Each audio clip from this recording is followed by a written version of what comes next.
what's up? Welcome back. It's been a while, right? So today is September 11th, 2023. Today's a day where a lot of people are taking time to remember what happened in New York with the Twin Towers some years ago. So obviously, a moment of silence just for loss of life is never something easy to think about. And so just commemorating all those that put in effort to save as many people as they could during that time. But with that being said, yeah, like I mentioned, it's been a good while. What I'm actually really going to be focusing on today is being able to have clarity. Clarity is not one of the easiest things to always have, especially with a lot of dynamics kind of being thrown at us constantly. The way that things are shaped in today's time is to get your attention. You know, and that includes YouTube streamers, right? To get your attention, ultimately, to get your money in a sense, but attention nowadays is currency. But that's another topic. But really, just really taking time, I like to think of this, right? When you're thinking about your path, whether it's investing or life in general, there's so many people that you meet, so many things that you hear on that path. And one thing that I've been really taking advantage of is the ability, because we don't always all have the ability to forge our own path. Because if you think about it, we're always listening to other people. So, one thing I really like to do sometimes is to not listen to a lot of other opinions, people's thoughts, people's way of going about things, because sometimes that imparts on me and it may kind of put a chink in the journey of which I'm trying to do. It may be different than theirs. So, taking time for yourself to shut everything out. That way, you can focus on what your path is, what your journey is, with your own thoughts and your own opinion. Sometimes you don't need another person to always lead you to the water. You being able to say, hey, I've done enough work here. I've done enough listening, but then also taking enough time to say, hey, let me listen to myself. And that helps you immensely. You're able to decide what has meaning to you and what shouldn't have meaning to you. And I think that's a very important thing. It's a practice to have, especially when it comes to investing, because like I mentioned, there's different prerogatives for every investor, different age range, different goals, different mindsets. And that is what today is going to be the topic of conversation, is the psychology and how to handle a market, because it's very parallel to a lot of other things in life. You know, one of the biggest things that I would say in my professional career was being able to handle the ups and downs of just the daily practices of what had to be done. It's no one else's responsibility but you. And at the end of the day, being able to not just do the action, but being able to soak it all in mentally is probably one of the hardest things to do. And so, how do you overcome that? How do you fortify your mind? How do you deal with tough situations over time? And how do you ingrain the habits to stick with your initial principles? And I think the biggest thing is, one, first, we must make principles to live by, in this case, to invest by, right? So have a foundation, a sturdy foundation. But then again, how do we always rely on them? And that's through practice. And so what happens is, what I'm kind of just getting the sense of, because it's a hard thing to fight, is you get beaten down as an investor, especially when it goes the opposite direction of what your intention is, especially even long term. Even in the short term, it's very hard to ignore the riffraff, because you have a million different opinions and you have a million different people having their ways of projecting something that they have no clue about. They don't know what's going to happen tomorrow, and nobody knows what's going to happen to any chart tomorrow until it happens. And so, being able to have that stability through all the projections that you hear every single day, through all the FUD that you hear from the main news channels, or even here within cryptocurrency and investing, being able to say, hey, what is the real juice that I need to squeeze, and what is low hanging fruit that I really don't need to put much time and attention to. These are questions that you got to ask yourself, and make a habit of listening to yourself first before you listen to people, even if they may seem like they know more than you. It's good to extract information, but what no one says, especially on YouTube, is gospel. And everybody has to learn how to think for themselves at the end of the day, because you are in charge of your financial future and nobody else is. But it's up to you to learn and receive the knowledge required to make good sound decisions as an investor. And so where there's information, yes, you can pick what is applicable to you, but then you have to create your own framework. And I think that's the area where people are getting stuck. People are not creating their own framework for their success. Maybe it's because they are afraid, or there may be other reasons, or they have so much trust in someone else and the things that they say that they'll go through the ups and downs based upon what is said off of somebody else. And so that's just something to think about as we continue on. But I like to thank you guys for even coming back through, sticking with it. It's been a while. Wade with the fire emojis. Wade's been a trooper this whole time. These cycles can be vicious, but so much opportunity, especially if you have the right psychology under which you are working under during these times of investing that we have the opportunity to be in. Same thing here. Smooth brain, admit one, yes. Yes, sir. Admit one ticket into the information session here. So, and same thing. If y'all are catching this on a replay, I appreciate y'all even checking this out. For me, it's really not so much about the views. I just say, hey, I'm just glad to put this body of work out, because really it's going to help me. I'm going to look at these videos, and it's going to be like a reminiscing session on all of these things that I've thought, and then also displayed to you all here who are coming out to watch the channel. But it's kind of, hopefully, you guys can remember this time here, 10 years from now, 5 years, whatever it may be, and said, hey, I remember when this was a topic of conversation, and we're able to kind of see how things unfold and unravel from this year, next year, and years on. So this is going to be an exciting time. I think what I want to do, I actually want to.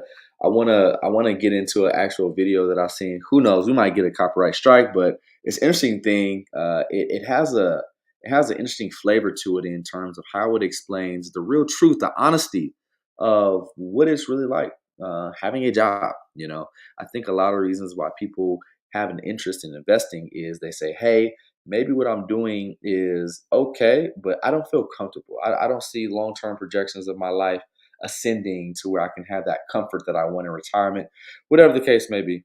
Or you hear from a friend of a friend of a friend that quick money is around the corner with crypto. But there's a lot of reasons why people say, hey, I want to exchange my fiat currency for something else. But we have to get that fiat currency through work. 9 times out of 10, for most people, that's a job working for somebody else. So check out this video. I thought it was pretty interesting. We'll probably skip through some of it, but it's a very honest take. I love this channel that they have. By the way, it's super. It's pretty funny. I'm not even gonna lie. But yeah, let's go ahead and head over there and take a look. All right. So this is if jobs were honest, and this is honest ads. Interesting little channel they got here.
So that's the table job right there. Pretty cool.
Yeah, I'm not sure if this audio is up and going.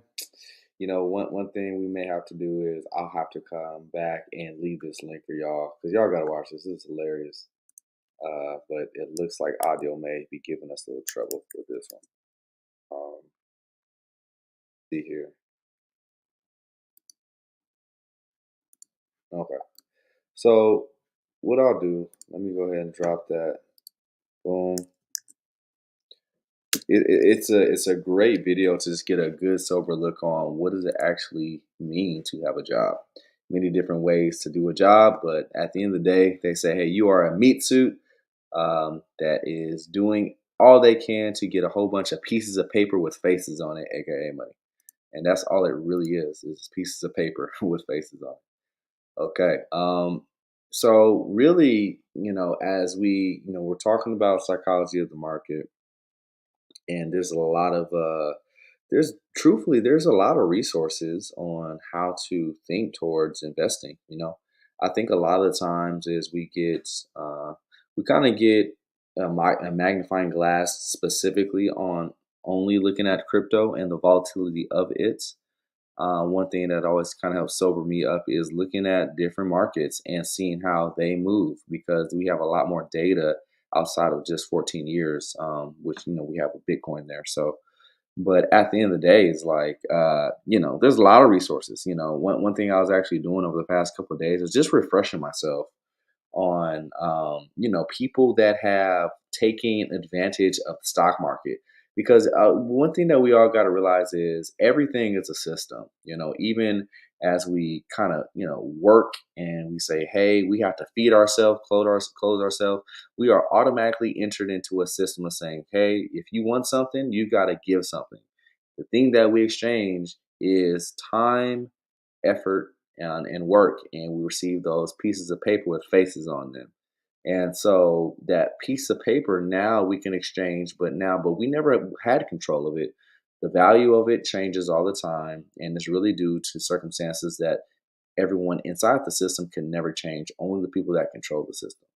And so the ways that you can either approach the system is do nothing or jump into another system, right? And so another system is exchanging those pieces of paper for things like this, right? So these are stocks. There's a book that I was taking a look at or reading. It is the Millionaire Next Door, and I mean the simple fact is this: 95% of millionaires, and it doesn't matter if you're looking at today's time or even 20 years ago, a long time ago when that book was written, these are people that have assets, and these are people that hold their assets for a very long time. And a long time in traditional markets, if you don't know, we're talking 10, 20, 30, 40 years, and so these are the natural laws of investing that we've been handed in the system. And now crypto is just an accelerated version of that. And so we've got to be able to have a good basis on, hey, time and how long things generally take. And so if you're getting impatient over a couple of years not going your way with investing, well, let me tell you something. That means you have the wrong psychology first. And so you've got to adjust that and then to really learn about how we should be thinking about this. But same thing. Really, we can just look at Bitcoin today. It's been lackluster. I haven't streamed simply because I like to stream when there's time to do things. Right, when I feel that, hey, this is actually a more advantageous time, typically to buy something that's good. And a lot of the times when things are overvalued, I don't want to be a part of the hype train of like, oh, let's keep on buying this. All these narratives, all these things, which really get people excited, but truthfully, those are not necessarily the best times to be exchanging your dollars or your fiat currency for these assets within crypto, in my opinion. And so, we can really tidy it up and really leave it simple in terms of saying, hey, we've been in a channel ever since that we've had these capitulations of all these companies within cryptocurrency creating this bear market for us. And then now we've changed gears and we've had it headed towards an upwards, trend. And same thing, I'm not going to draw a gazillion lines and say, oh, this is going to happen next week. There's no point to do that. It really is no point to do that at all. You need to know, hey, is this thing undervalued or overvalued? Is this a solid thing that I can hold on to for a very long time? And what's the likelihood of somebody else coming to buy this thing 10, 15 years from now? And that's the way that you really got to think. What's the likelihood of somebody coming to buy this thing for 8, 5 years from now? And but the thing is, you should be thinking in years, not days, not hours, not even months. You should be thinking in years because the whole point of investing in general, if you don't know the psychology of it, is to grow your net worth, not your income, not how much things that you can buy, but it's going to grow your sense of comfortability, knowing that, hey, I can always go get more of those pieces of paper with faces on it simply because of the assets that I own that tend to outperform and outvalue those pieces of paper over elongated time periods. That's the game that everyone should have the psychology to learn how to play, and that's all investing is. And so I think the biggest thing is I actually just hit a word that means a lot: game. Because dealing with investing or just finance in general, it is essentially a game. It's the same thing as a basketball game or football game that you may be watching, where there's X's and O's, there's strategy, and there's execution.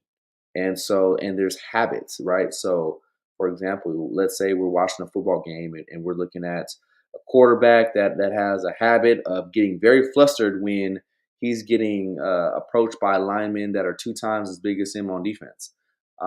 His outcomes aren't going to be very good. He's going to have inconsistent throws. He's going to be out there running for his life. He doesn't have that poise in the pocket, so to speak, versus maybe a veteran quarterback who's been around the block, played a few seasons. Hey, he understands that, hey, if he sticks in his pocket, he can still deliver that throw. He might take a couple hits, but he'll have a chance for that touchdown versus running out of the pocket and not knowing what he's doing. And so, two different types of people can play the same game. And so, investing is the same way. It's you have to learn how to have that pocket presence, so to speak, and be able to deliver and execute on what the end goal is, which is to win the game. And so it just takes mental fortitude, really, is half of it. Like in sports, you'll be surprised, especially when you make it to like a professional level of whatever sport. Like I would say it's 30% of how good you are physically, but more of it is 70% of how good are you mentally, because everybody's good physically at that level. But what is your edge mentally to carry you through to have longevity in whatever you're doing? And so that is the key in every endeavor. If you want growth, if you want sustainability, if you want a better option to have success. And that's what we need, especially when it comes to finance, because nobody wants to be uncomfortable. Nobody wants to live a life of stress, worrying about how they're going to eat, how they're going to provide for their kids, how they're going to, put fuel in their car. That's a stress that nobody wants to have to deal with, but many of us have had to deal with it, and many of us currently deal with that. And the goal is to say, hey, do I ever want to say, if there's an option for me not to deal with that, what is necessary for me to get towards that option? And that's what we're thinking about here. That's it's just simple, plain, just like that. And and the chart is going to reflect the general consensus on how people view this asset emotionally. Because Bitcoin has, generally is not changed. The fundamentals are getting stronger or better. But it doesn't matter if people don't have the excess resource to buy a thing. Now that's a little bit of economical thought process there. And so the general thesis is what's right. This is denominated in dollars. This will continue to outperform because there's a limited supply, and simply because the dollars that this is denominated in, this Bitcoin, the dollars that it's denominated in, be, become more valueless, right? As long as you know that and you trade your dollars for anything that has longevity and the chance for people to use it in the future, even if it's just to hold on to it because they think that, hey, somebody may buy this after me, which Bitcoin falls in that category, you will make money. And it's just a matter of, can you weather the storm through all the ups and downs? Can you weather the years? And so that's what we're in this for, right? And so if we just zoom in on something a little bit more particular in regards to this year of 2023, this has been a very boring year.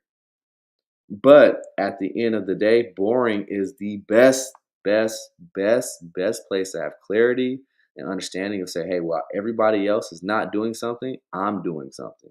If you always have that strategy psychologically, it doesn't matter if it's just investing, you will beat majority of people. And that's what it takes. It takes the fortitude to not get lazy with your thinking. It takes your fortitude to not get distracted with all the other things that could come into play and say, hey, what is my goal? Where do I need to be to achieve my goal? And if I'm supposed to be an investor, investors have to buy their investment. As simple as that. Now, when you do that, means the world. And so essentially, we're going to kind of ping pong around, and now we're testing the bottom half of this channel. Simple and plain. Very easy thing to see. How long will we be on the bottom side of this channel?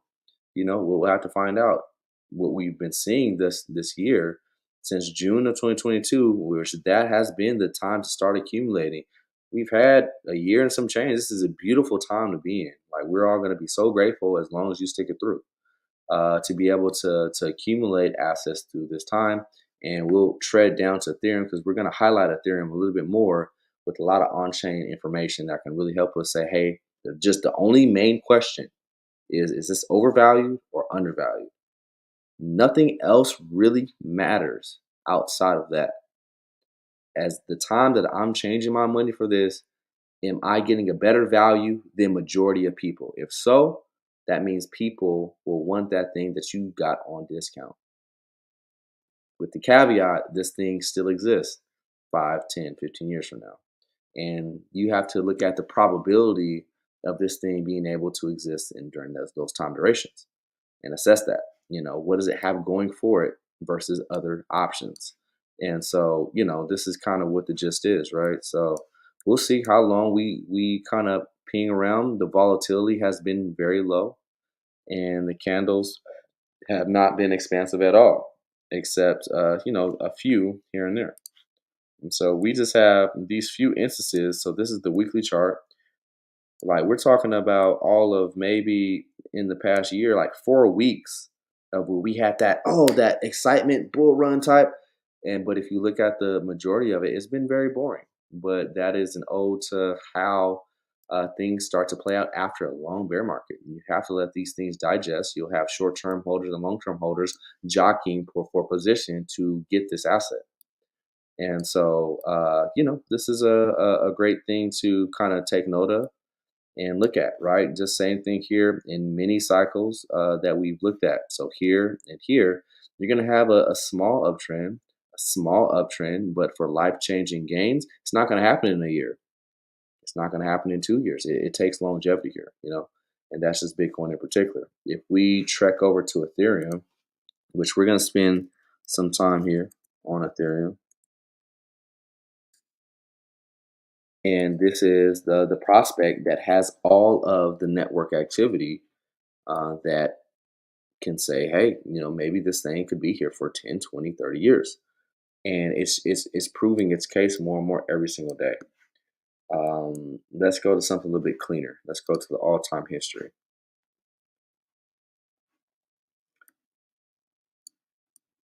All right. So this is a beautiful time to be in. We're looking at something that has the opportunity to do multiples. We're not talking about a double or a 5x. We're talking about, multiples in previous cycles. And so, same thing. Just imagine if you're somebody that has the fortitude to hold for something for 4+ years. You get the reward, especially here in crypto. And then the question is, can you do it? It takes a lot of just saying, shutting everything out and say, hey, is this thing undervalued? Let me try to buy as much as I can comfortably afford, and then let me just hold on to it at all costs. It doesn't matter what anybody tells you. It doesn't matter how you feel. You have to get to your end goal, which is to create financial well-being for yourself. And then so it's very simple. Is just hold it until that happens. And that's very pretty much it. But the biggest thing is to just get ideas of durations. Like we have this here, so we have this line here in yellow, and we're just gonna go from top to top. This thing has gone through a previous 2 cycles. We're entering its third cycle, and these things take a long time. We're talking about 1,400 days between price top here at about 1,200. We're about where we are now, and price there at about we're looking at almost 5,000. And so, even if you're a person that buys tops, which, we don't do it here on this channel because we've learned how to not do that, you're still a person that over a span of 4 years that would still have gotten a potential to, double your money, 3 times your money, 6 times your money, whatever. And the deal gets better and better the cheaper that you buy an asset. And then so this asset has not changed through time extensively. It's only upgraded and gotten better. More networks or more chains have attached itself to Ethereum. There's a lot of stable coins that are being used. There's a lot of use case just in general on this thing. And then so my preface is this: if this thing could survive, because the question is, you got to ask yourself, if this thing could survive with minimal upgrades, just starting the last 7 years, what's the chance of it surviving another 7 with better features, better things that it's going to be able to do, and more people knowing about it? The chances are pretty high. And then so these pioneers get the biggest bite of the apple. But as we know, investing is a long game, 30, 40, 50 years. And then so the next 7 is just a small subset of time where there's still a lot of apple to get, I guess you can say, a healthy bite from. And so same thing, if we're talking about duration, all we got to do is just go another 1,400 days, and it's spitting us out in 2025. And so we got plenty of time, but the time to take advantage of is anytime you see something have a big rush, a washout, which is the bear market, and then you have the choppy sideways action. And the thing is, you don't have to get this stuff perfect. A lot of people just love the narrative of talking about, well, oh, this low, this high, well, this is going to happen because of recession. None of that matters. It doesn't matter. It really doesn't.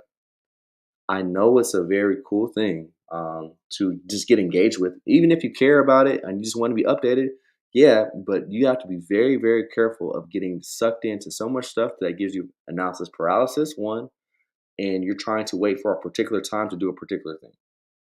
It takes you away from maybe what your end goal is, which is to get wealthy or, have well-being for yourself financially, whatever it may be for you. And then at the end of the day, it's just knowing when to take certain action. And we have years, right? Not a couple days or a couple months to make it happen. So no need to tunnel vision on a particular time, but get the base in, as what I call it. So get the base in. So we could let's write that out here. Just core principles for our psychology. Let's write that. Get the base in. Get the base in of price. And what does that do? It helps you sleep better at night. Your brain can relax a little bit because you're not someone that overdid it at higher valuations. And then so a better way to see this is put it on the monthly chart. And then just looking at it from this standpoint, yeah, we've had 3 months that it's been not doing too much. We've had a year and a half where it's not been doing too much. You should be thankful that you get to dollar cost average while the price is not too volatile for something that is normally volatile. And so, this is, the part of the journey, which I'm so happy that we have this opportunity still to not be having to pay $5,000 for, one Ethereum. We still got a chance to accumulate several Ethereum over these next whatever. I don't know how much time we have left, but all I know is time is dwindling the more that we continue to do things. And so, same thing. If you just put this on the monthly chart, you go right here, cut it in half. Anytime that we are below, right, this 50 mark on the RSI, hey, you know what to do. It's really that simple. Put money in and just wait after that. And so, it's a very interesting thing. As I want to talk simply about what does it look like to, let's say you have $1,000. What does it look like to make it to 1 million? This is something that's, a lot of people maybe don't talk about, but do you know that $1,000 to 1 million is nothing but 10 doubles, right?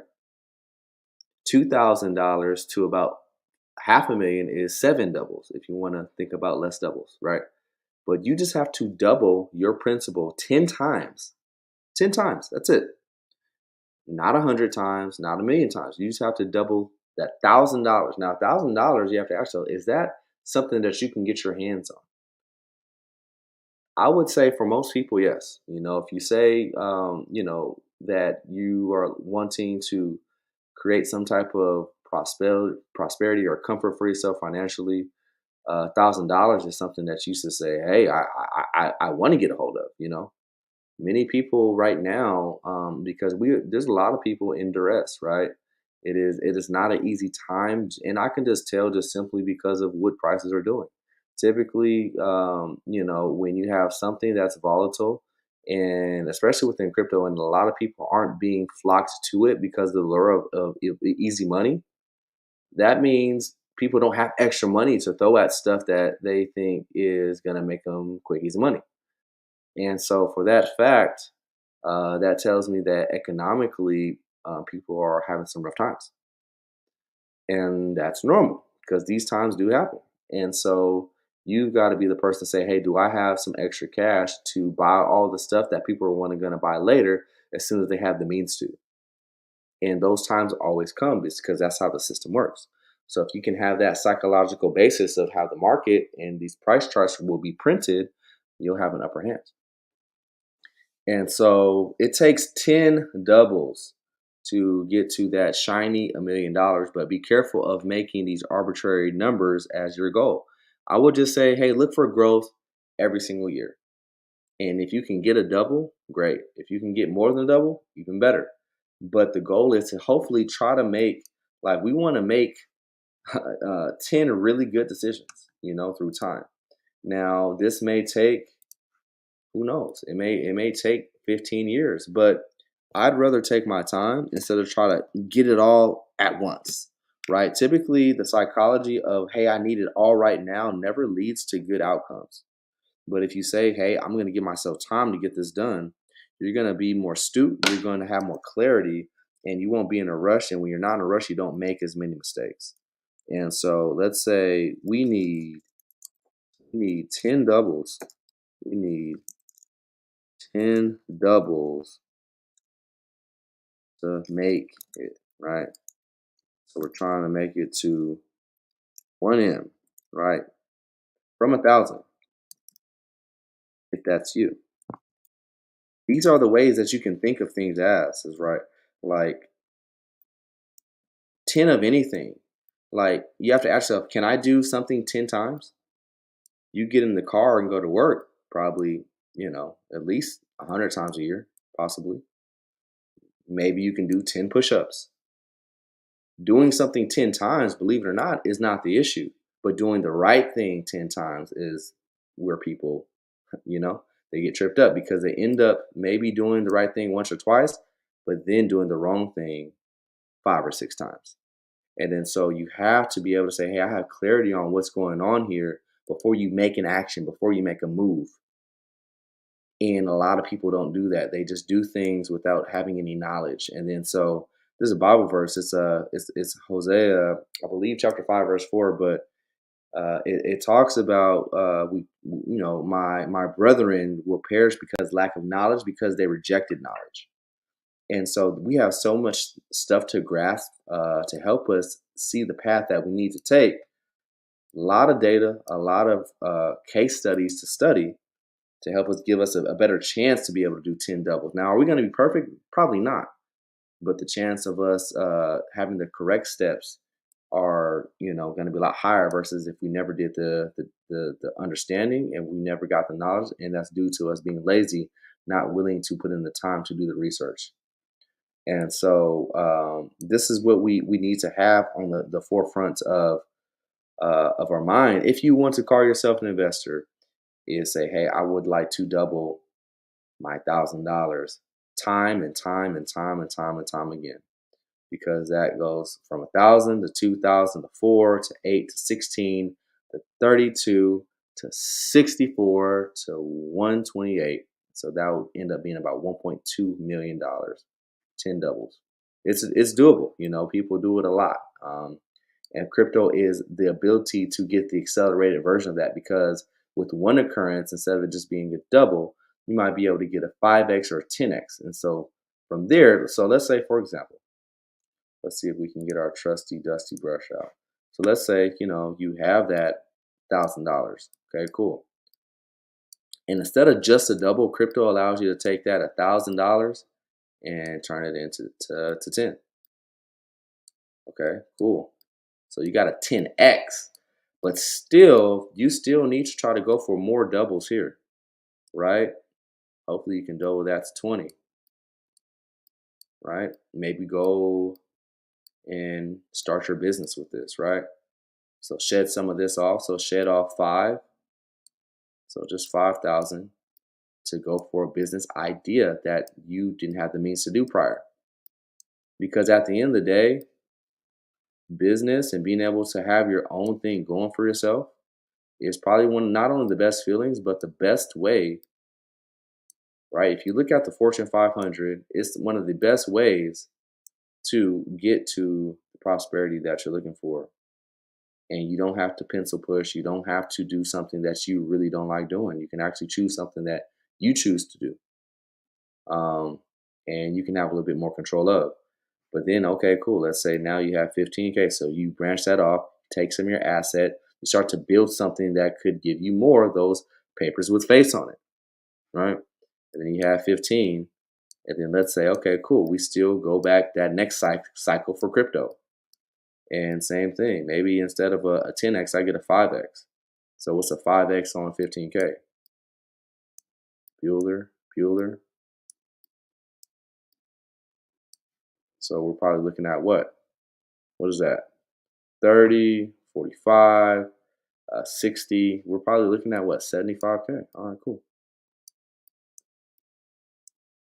And this is just like, this is not projecting, but this is talking about like, what does the math look like when you get multiples on your money, it's always smart to carve some out. There's a concept called pay yourself first.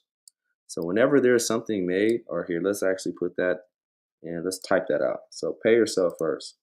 And then so this is actually a budgeting concept where basically every time that you make a dollar, whatever the case is, every time that you have some type of gain, you're taking a percentage or an amount to putting in savings every single time. And so it doesn't matter if you made $10. Okay, cool. You take $2, put it in savings. Pay yourself first. But what does this do? This introduces risk management into your life, which you need if you want to call yourself an investor, right? And then so whenever you had a gain, for example, we had a gain of, let's say, whatever, 10 to 20K. Okay, cool. Let's save some of that and not re-enter that into this particular market, but something else. Because diversification, you don't have to be too diversified. You don't have to have a million things, right? You don't have to have gold, silver, soybeans, stocks, crypto, real estate, wine. Like, no, no. Choose your two or three that you like to specialize in and go from there. That's a much more concerted effort, and you're not going to run yourself too thin. But pay yourself, right? Give yourself a chance. Okay, cool. So this 15 goes in 75, and this is maybe cycle one. Now you're at cycle two here, for example. Now this 75 is a long way from that 1,000 that you just started with.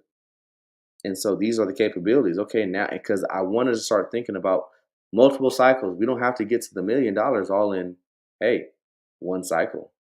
Maybe it might take two or three. But remember, we're only coming from 1,000. Who knows? You may be somebody that's starting from 10,000 or 20 or 100,000. Who knows?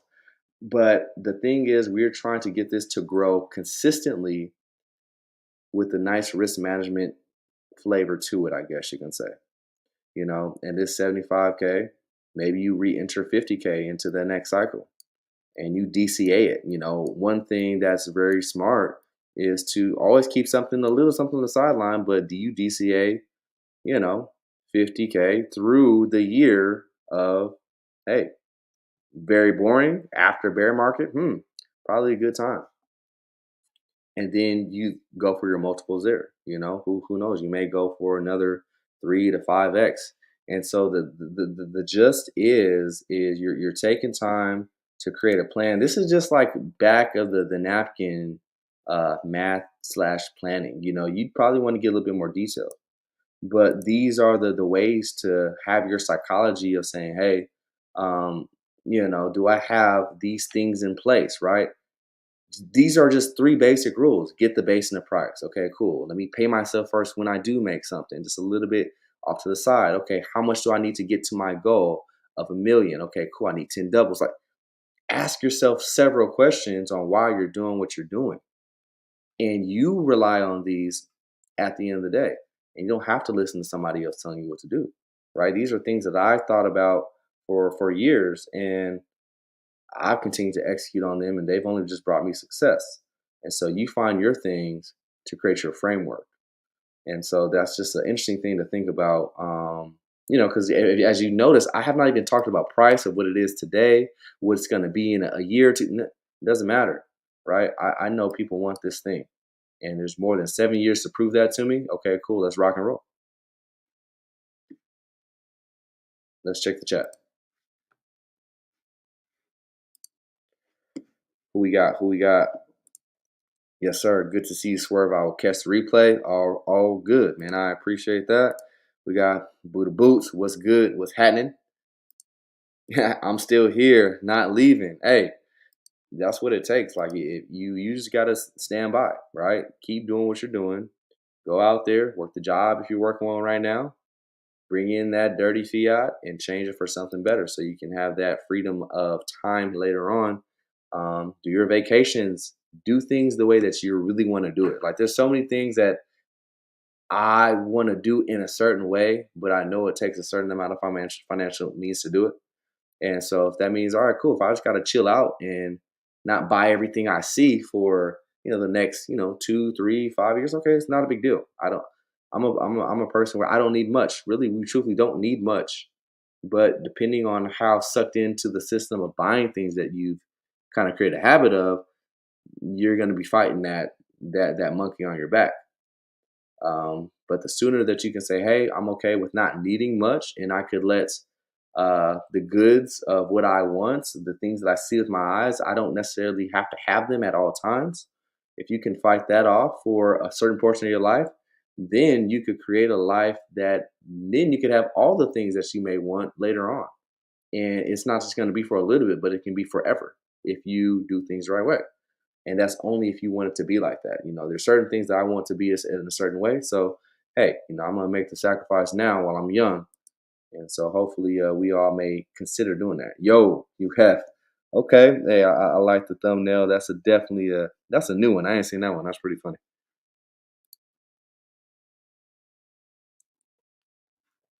All right. But yeah, so topic of conversation, psychology of the market. Uh, Generally, people are going to lead with their emotions. The same thing happens in life. A lot of people are going to lead their actions with the emotions that they're feeling in the moment. And so, a lot of times, is how you could weather a storm and have peace through whatever it is your ability to handle yourself and be able to say, hey, what am I really trying to do here, regardless of how I may be feeling? Sometimes things don't happen the right way. Things are wrong in your opinion. Okay, cool. Let's keep saying, okay, what is the point of why I'm here? Recognize what the big picture is and then proceed accordingly. Question: what do you think about the post-sex price? People are big sad. Yes, big sad. The last word, sad. It's just part of the emotion. I think just go back and just look at anything within crypto. There's going to be the big swings of 80, 90%, 95% down. It's just part of it, right? Um, if you believe that post chain is going to be here in 2, 4, 6 years and have more people using it than as of this moment today, if you were to put $1 in today, I'm pretty sure that value would be increased if you have that belief. Do you have the metrics to prove that post chain is built correctly? So I'm just simply not going to tell you what to do or what to think. I'll just ask questions. Does post chain work currently? Has it worked since it's been out? How does it stack up versus other things like it? What are risks that maybe I'm not thinking about that are involved with it? Is Richard Hart a risk? Can it operate without Richard Hart? These are questions to ask, right? And this has nothing to do with price. And ask, hey, is it on discount compared to where it was a month ago or when I put money in prior?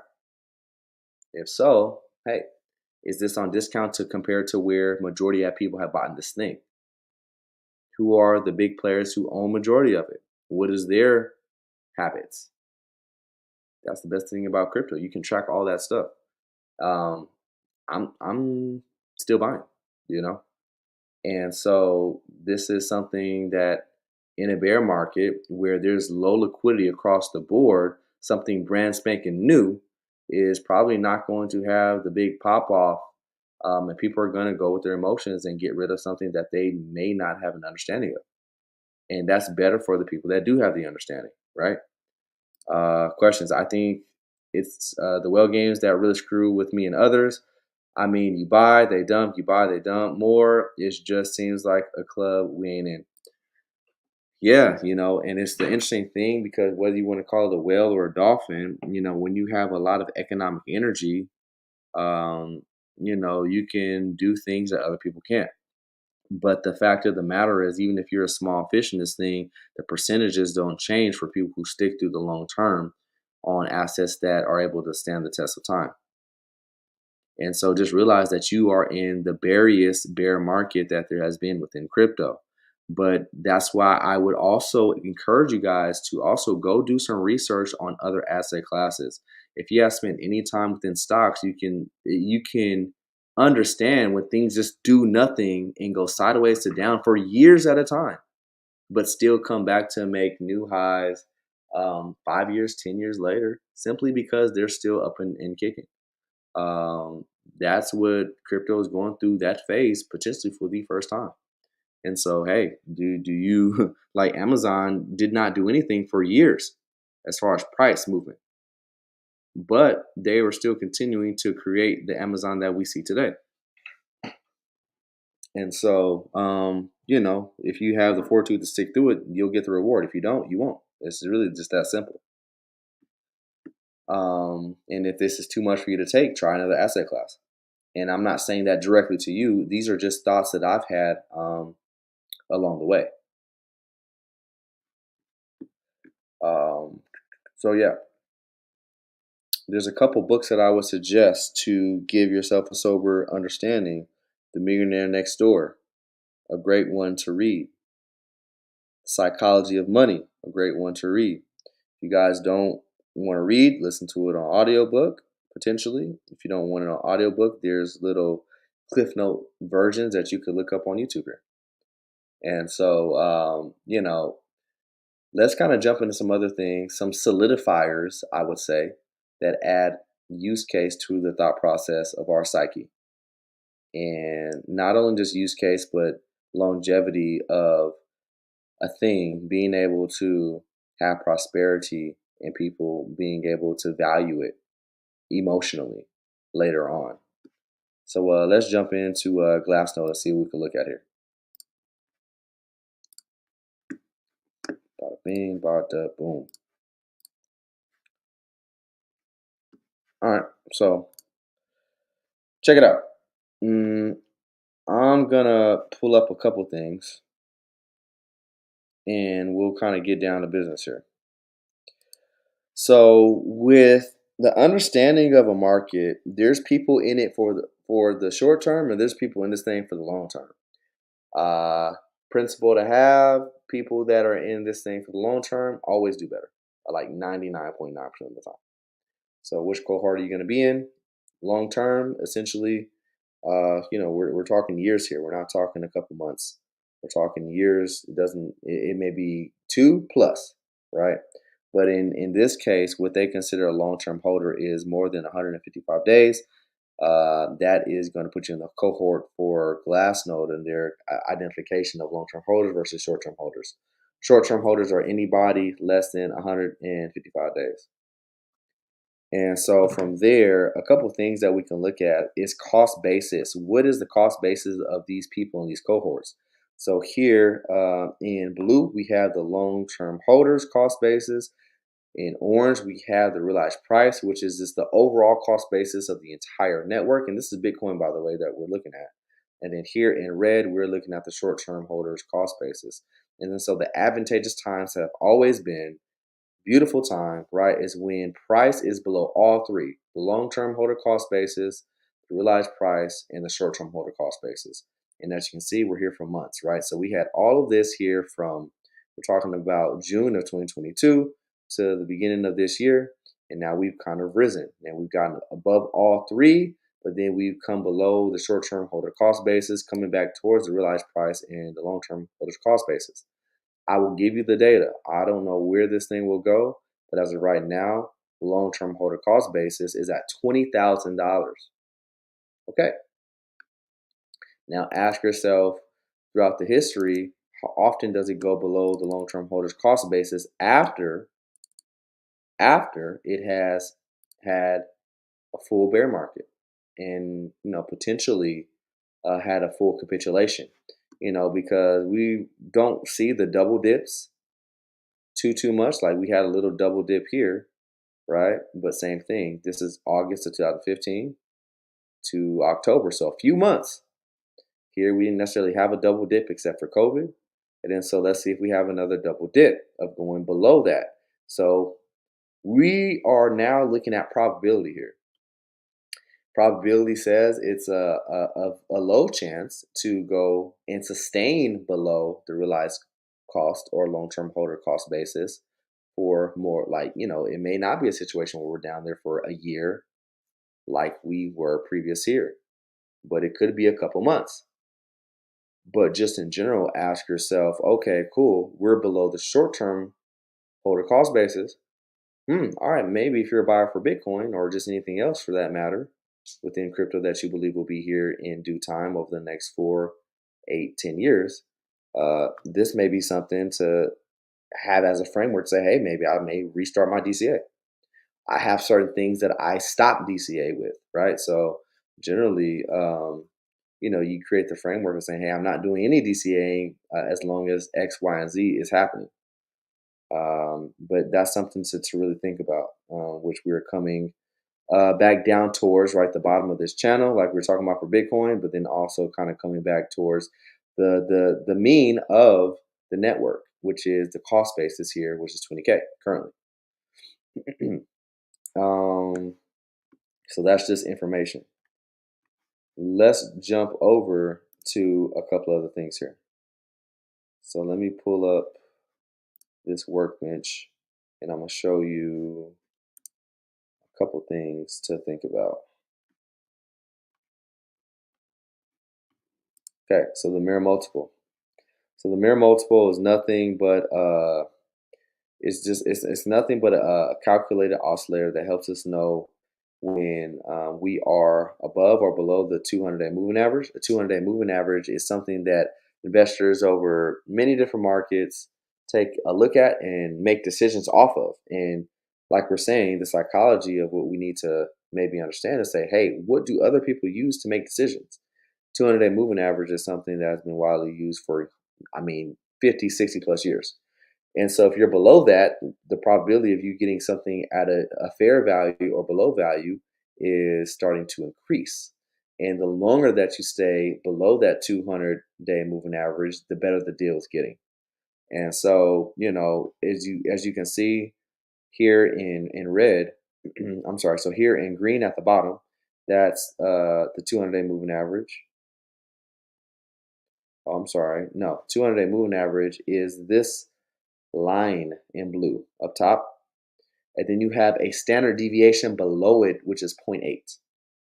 And so zero point 0.8 is, almost, it's pretty basically 20% reduction off of 100%. And so it's two standard deviations below the mirror multiple.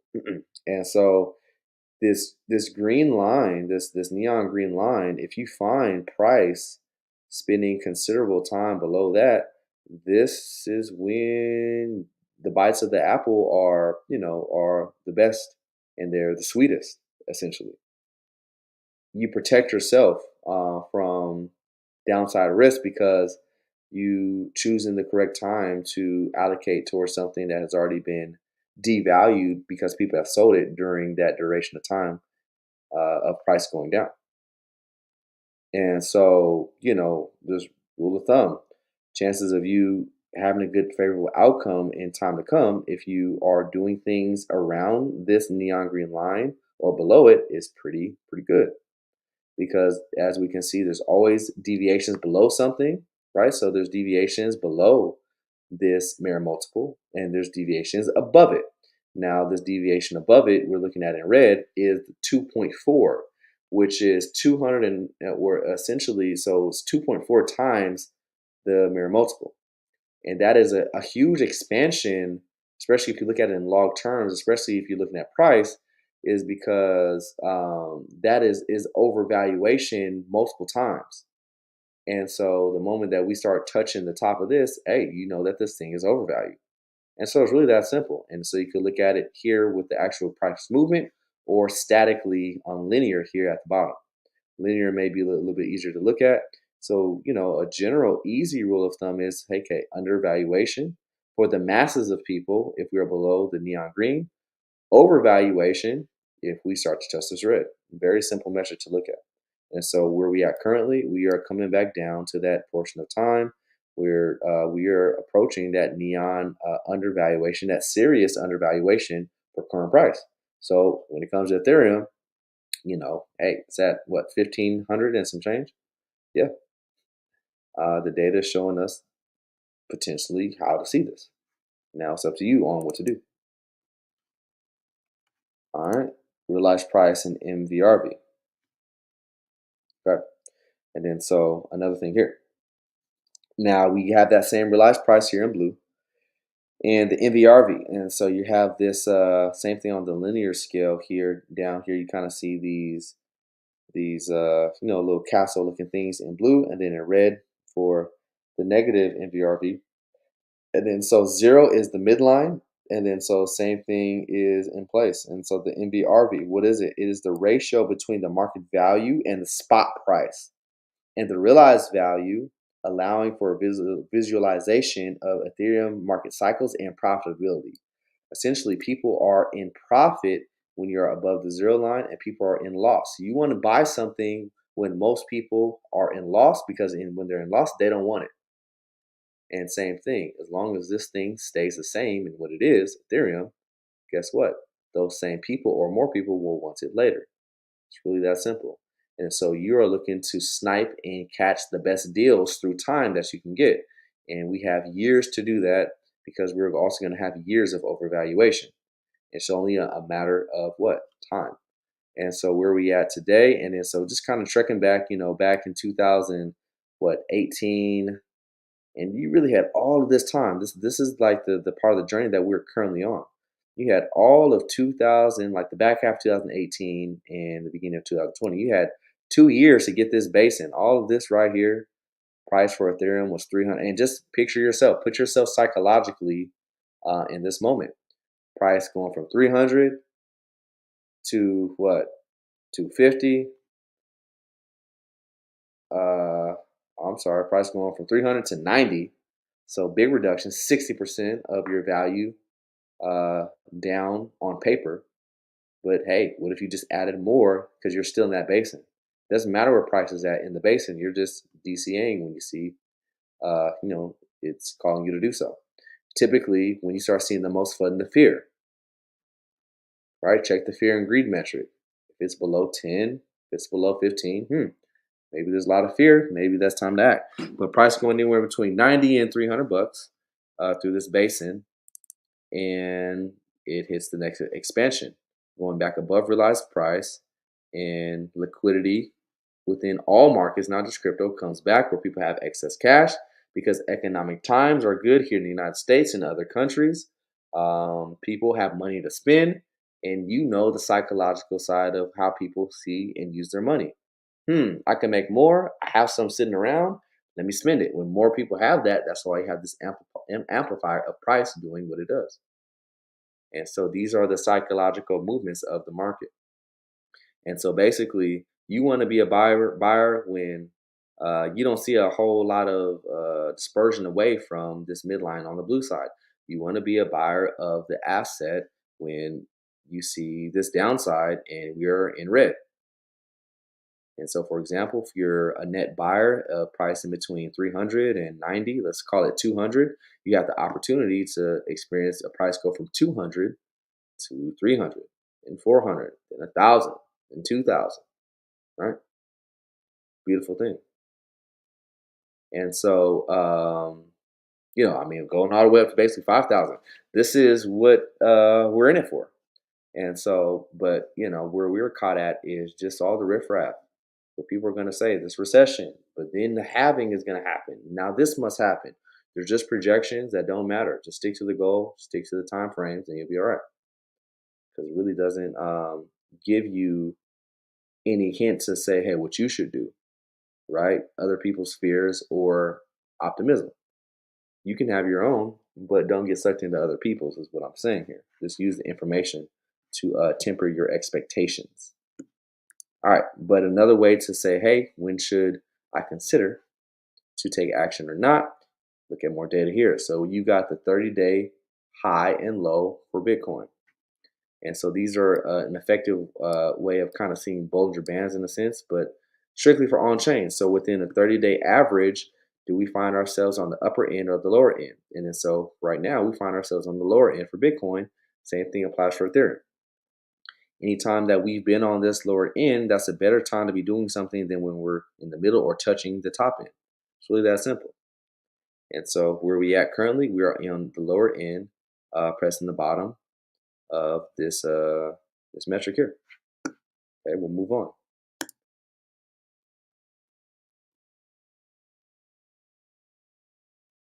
That's very similar to the other one. Okay, let's go to sell side risk ratio. What is the chance of people holding this thing here, wanting to sell more of what they have? People work in habits, right? And buyers come back into fruition. People that are savvy enough to say, "Hey, this thing is really undervalued. At this, I have to do something here. I have to buy it." And then so there is a such thing as sell side risk.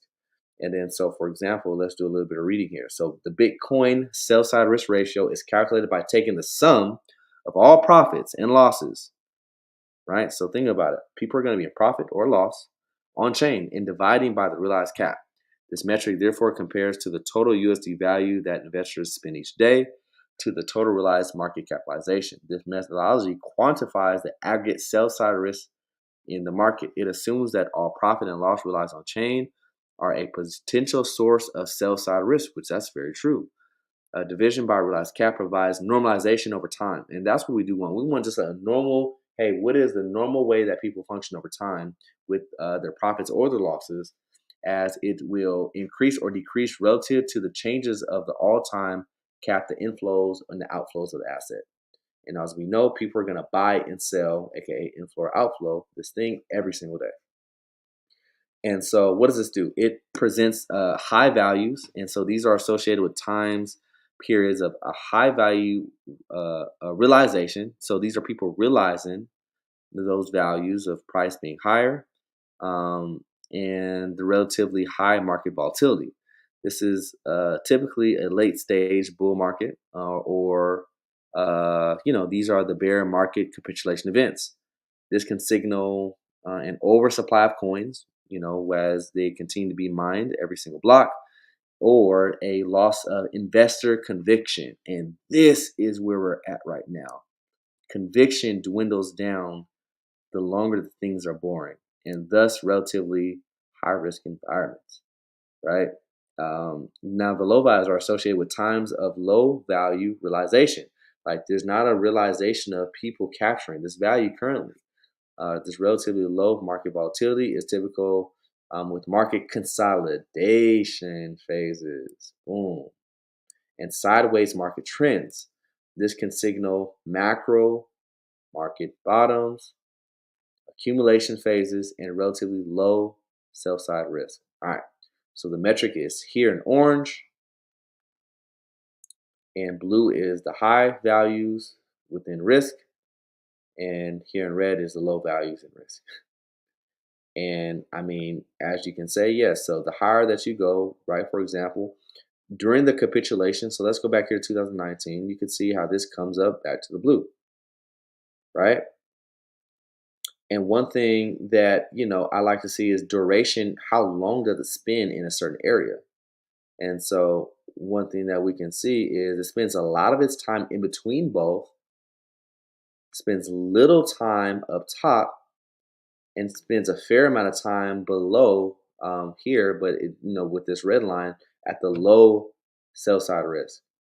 But the same thing is intact. We are in the lowest sell side risk I think that Bitcoin has ever seen, especially here back in August, and we kind of pop back up.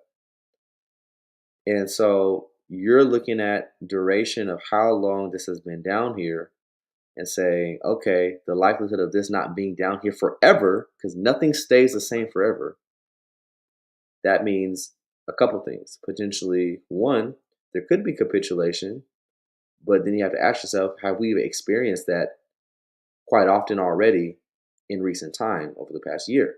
And you see these spikes coming up, spike, spike, spike, right? And but it also associates with the realization of people on the profit side. And then so when people are realizing those profits, that means there's a lot of liquidity that they can sell into because people want the asset. And then so you also see these peaks up top here. And so it's kind of one of those things, just like the RSI, called like the round trip, or to go from point A, B to C. That's a round trip, right? For example, A, B to C, round trip. And so however you want to count it, we may be at A here. And then so for us to get to B, we've got to have that tap here. And so generally, so let's just do A, B. So A, this time period here. B, this time period here, price higher. A, this time period here, price lower. All of it, you know, this tap down here, and this tap. Low, basin, A. B, price higher. A, B is coming later. And then so as you just follow those simple rules, right? You can have psychological ease in how you think about this, right? Just extrapolate the information and go with what happens in markets. And all this is just a compilation of how people react mentally and emotionally to their profit and losses, you know? So that's a good one there. And I'm gonna leave y'all with that. There's probably about like 4 or 5 more that have a good help on us understanding the sentiment on how to think about things.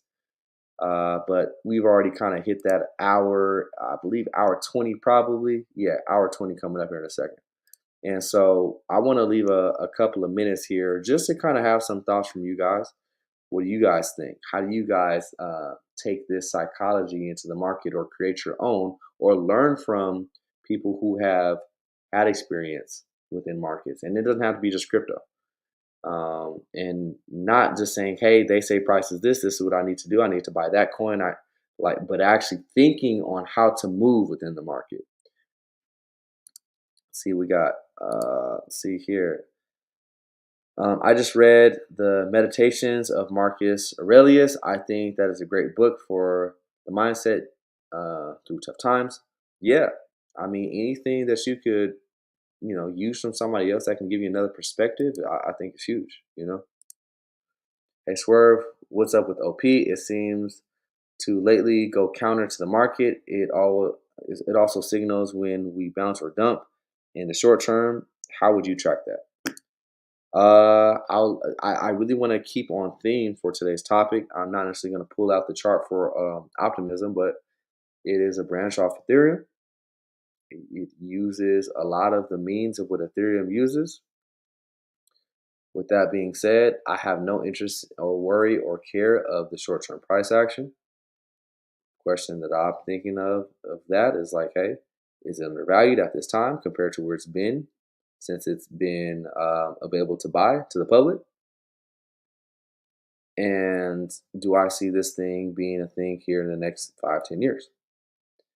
Um, Bitcoin and Ethereum are going to lead the market. Now you're going to have some deviations of some altcoins maybe outpacing during certain time periods, but it's very short lived. And the biggest thing that we're all looking for is when altcoins severely outpace Bitcoin, but that doesn't happen until like the last 5 to 8 months of a bull run. And so we are far, far away from that. We're just still in that accumulation mode. And returns are very minimal until those last 5 to 8 months. That's it. But yeah, OP seems like it's probably going to be sticking around, in my opinion. That's what it looks like thus far. So yeah, big old optimism. Cool. Well, if that's it, I really appreciate y'all for sticking it through. We almost hit an hour 20. But yeah, I look forward to speaking with you guys on the next stream. Now that prices have come down to, I would say, something a little bit more advantageous, you're going to catch me streaming more. Because, like I said, I believe in taking action and even speaking when it makes sense to do so. Other times, it's good to just listen, watch, maybe not do anything, and then you strike when the iron's hot. And that's kind of how I want to kind of coordinate these streams as times are moving forward. So, with that being said, I appreciate y'all for sticking through. I look forward to hopefully catching you guys. Y'all go ahead and leave those comments. If you catch the replay, I'll definitely respond to those. If you guys ever want to have a consultation, if you guys ever want to try to formulate a little bit more of a specific game plan, I am available. You can hit me up on Telegram, swerve.thedip. And yeah, I'm free. Just let me know. So with that being said, be well, enjoy the rest of y'all's week, and happy investing and stick with it. This is a long-term game. And then so this is all for a reason. Find yours. I know mine. And use that to give you the fuel you need to keep going. All right. Y'all take care.